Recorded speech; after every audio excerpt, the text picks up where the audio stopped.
So what is a personal real estate corporation?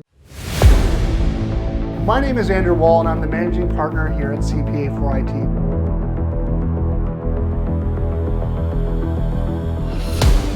I'm going to fly through this really quickly. If you guys have more questions, let me know. It's a separate legal entity. It is separate from you. It owns the real estate business that you work for, and then you work for the PREC. So basically what this is, a separate legal entity that you are going to create with an article of incorporation. This is going to allow you to take advantage of all the tax benefits that we're going to talk about today. The only downside to a PREC is that it is a separate legal entity registered with the CRA. So once you create it, you have a separate legal obligation to file tax returns for that entity. So on the personal tax return, you've always filed what's called the T1, and you're effectively filing as what we call a sole proprietor. If you take advantage of this opportunity, you're now incorporating a separate legal entity that will have its own filing obligations and deadlines.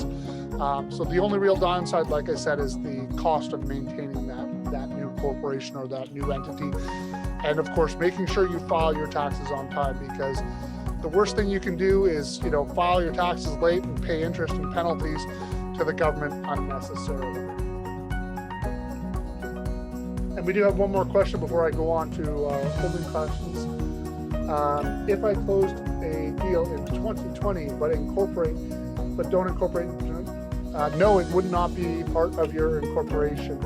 And this is why you really want to get your incorporations going like ASAP, because there's a whole bunch of specific rules around inventory and work in process and realization of revenue. So first of all, you're going to have to incorporate. You're going to have to register your new corporation with your brokerage. So first of all, any deals that close prior to the incorporation are probably not going to be, in most situations, 99.9% of situations are not going to be income to the incorporation.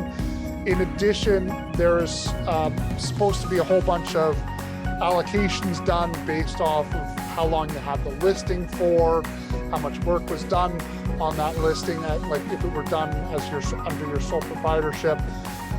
That's going to become really, really hairy, fun accounting stuff, let me tell you, because how you do that allocation is going to be really kind of loosey-goosey, which is a technical term, let me tell you, to say the least.